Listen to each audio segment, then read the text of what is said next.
Hi folks, Johnny here, coming to you from our secret bunker somewhere in the hill country of Texas.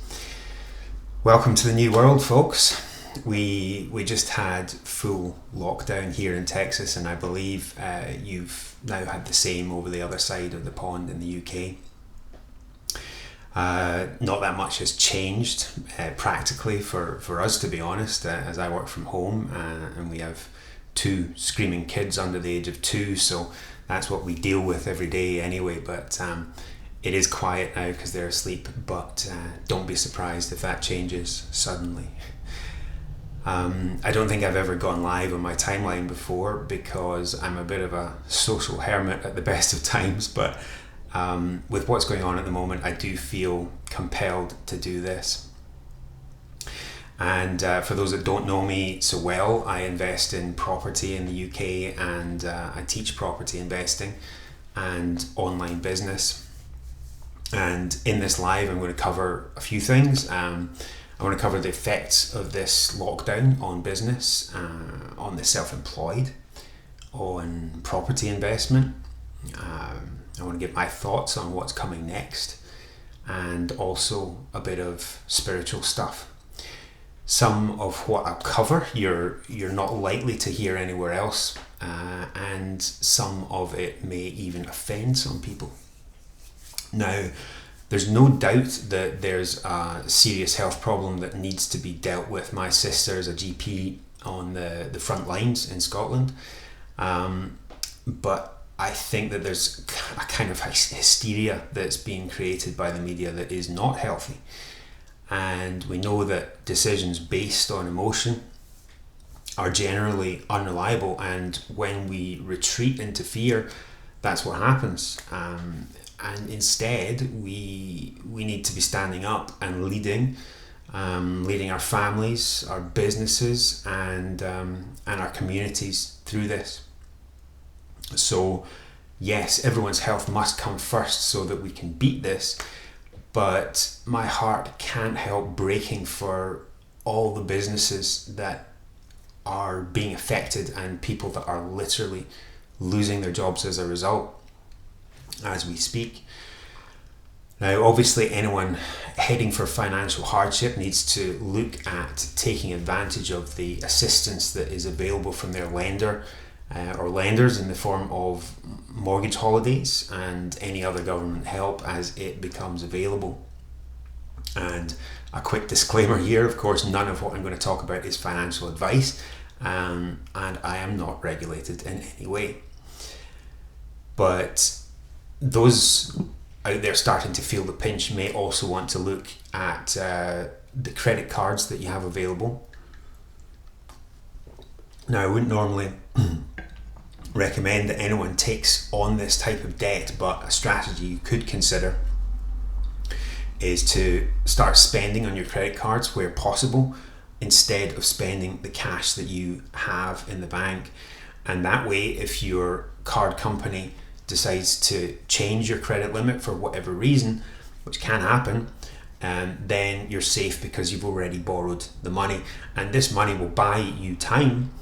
And this time will allow you to make better decisions untainted by emotion or fear, and just be logical and don't throw good money after bad, and be aware of any biases that either positive or negative that you might have about the outcome of this situation that may affect your judgment.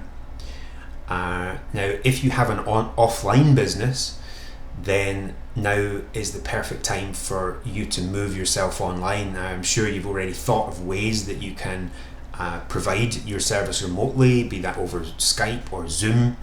And if you're not able to perform the service that you do remotely, or even if you can but you want to scale, then creating a digital course is the perfect way to do that. And with everyone at home, people are looking for things to occupy their time, and online learning is going to be big during this time of isolation. I do teach a free workshop on how to do that at digitalcourseformula.com, and I would like to invite you to take that with my compliments, and what I teach is applicable no matter where you are in the world. Now, I've been running my businesses in the UK from the USA for over 3 years now, so I do know a little bit about doing business remotely online. So if I can help anyone with advice on any aspect of taking your business online, then I'm here for you. Just drop me a PM. Now, in terms of property investing, there are certainly ways for this to carry on in the current climate, although I am seeing things start to grind to a halt, especially where sale and purchase transactions are concerned. I heard yesterday that the Registers of Scotland, that's the people who handle property titles in Scotland, have shut down. So that basically makes buying or selling an impossibility for now, and I guess that's likely to happen in England too if it hasn't already. Now, there are going to be huge opportunities on the other side of this for investors, whether new or experienced. Those who refuse to curl up and retreat in fear, which unfortunately is going to be the reaction of many, and now is the time to get prepared and educated for that. People still do and will need solutions, and if property grinds to halt for a while, there is going to be an explosion of activity on the other side. I will be holding a special training for my subscribers at Property Investment Blueprint very soon, and you can be sure you get access to that by joining my free UK property course at freepropertytraining.co.uk. Now, I think that with what we're starting to see with people losing their jobs and businesses shutting down, is that we can't rely on the system anymore. And when the crash comes, that I'm going to talk about in a minute, believe me, you won't be able to rely on the government either. So, if you've been sitting on the fence thinking, I need to start my own business or I need to get into property investing, then now is the time to do it, or at least start thinking about it and getting prepared. So, historically, some of the biggest and most successful companies were started during times of hardship. General Electric, IBM, FedEx, Microsoft, and many more were all started during recessions, and Uber, Airbnb, Pinterest, WhatsApp, and others were born out of the last recession. Now, I'm not necessarily a fan of this guy, but legendary investor Warren Buffett famously once said of investing something along the lines of, be fearful when others are greedy, and greedy when others are fearful. Do you think that people might be a bit fearful right now? I think a similar principle applies in business in general, but I'd probably reword it slightly and replace greedy with courageous. So what's coming next? Well, whilst I am optimistic about business and investment opportunities during this time for those who are willing to adapt and not be fearful, I'm not as optimistic about the prospects for the economy at large.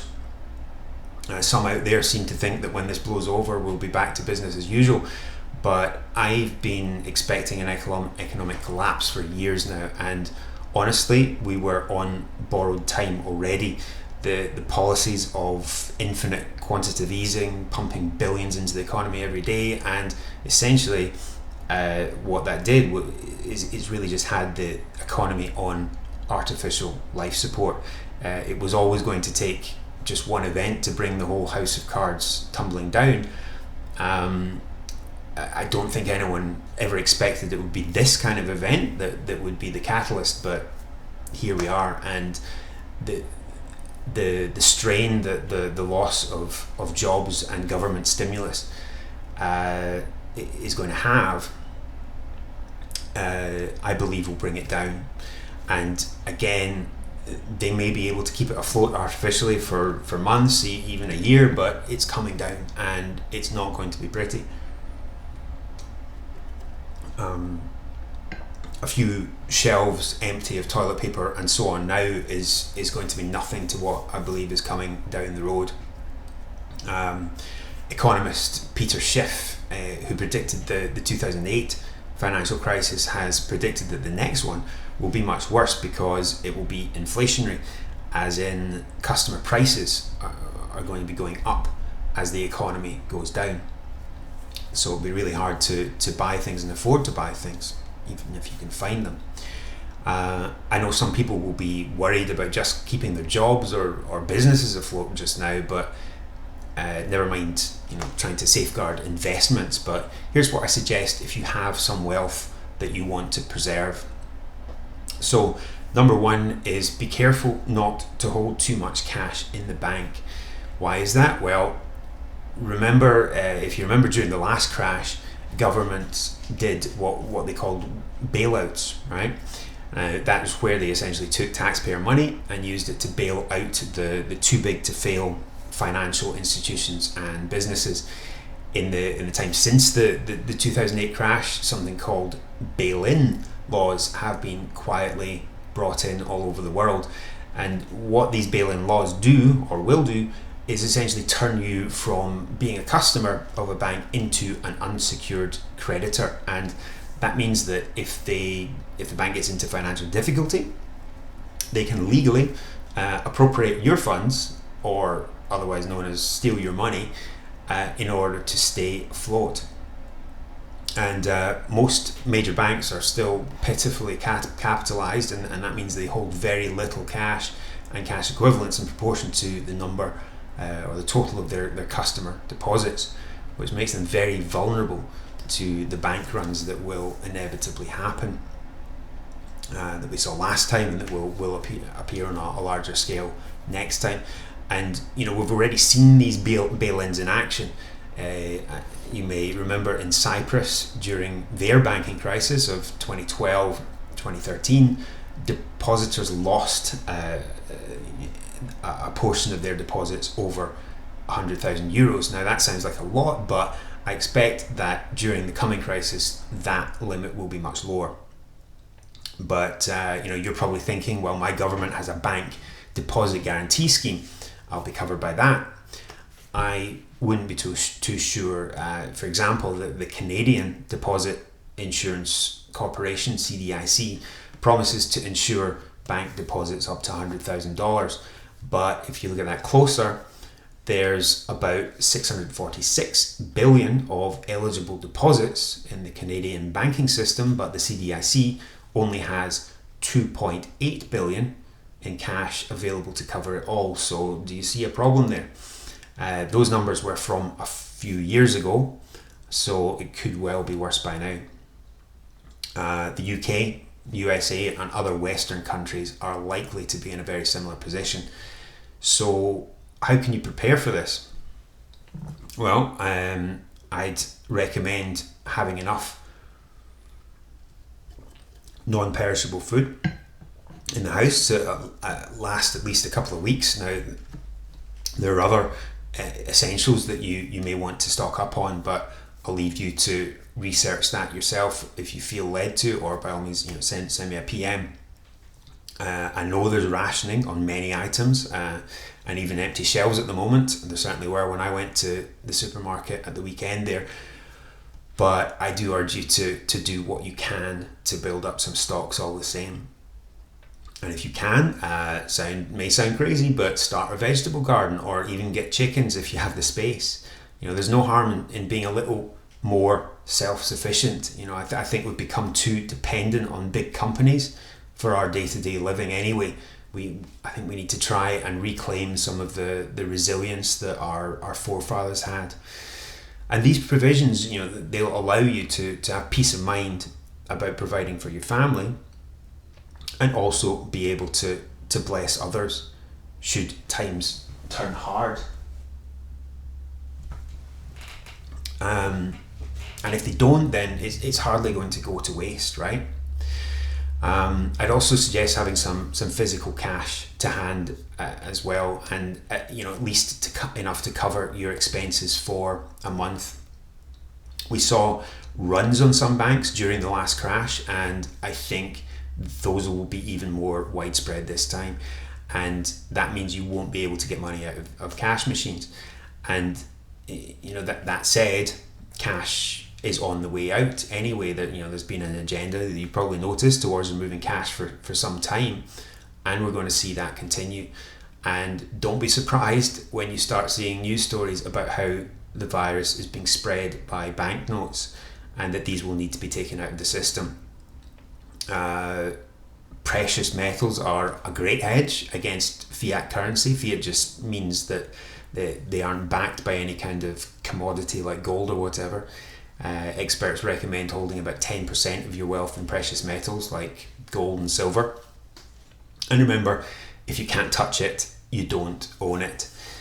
But even that isn't safe in theory, because in the Great Depression of the 1930s, President Roosevelt basically seized all personal gold holdings via buybacks that gave people pennies on the dollar for whatever they were holding. All that to say, don't rely on the government. After all, didn't Ronald Reagan say the most terrifying words in the English language are, "I'm from the government and I'm here to help"? So none of these recommendations are completely fail-safe, and that brings me nicely to the one thing that is. Now, I know that this may offend some people, and it's sad that if I dropped the F-bomb 10 times so far in this live, then most people wouldn't have minded. Whereas talking about God seems to be pretty edgy these days, but I'm going to go there. And I do want to give people some encouragement from the Word of God. I'm going to read the very short Psalm 23 that might be familiar to some of you. "The Lord is my shepherd, I lack nothing. He makes me lie down in green pastures. He leads me beside quiet waters. He refreshes my soul. He guides me along the right paths for his name's sake. Even though I walk through the darkest valley, I will fear no evil, for you are with me. Your rod and staff, they comfort me. You prepare a table before me in the presence of my enemies. You anoint my head with oil, and my cup overflows. Surely your goodness and love will follow me all the days of my life, and I will dwell in the house of the Lord forever." Pretty powerful, huh?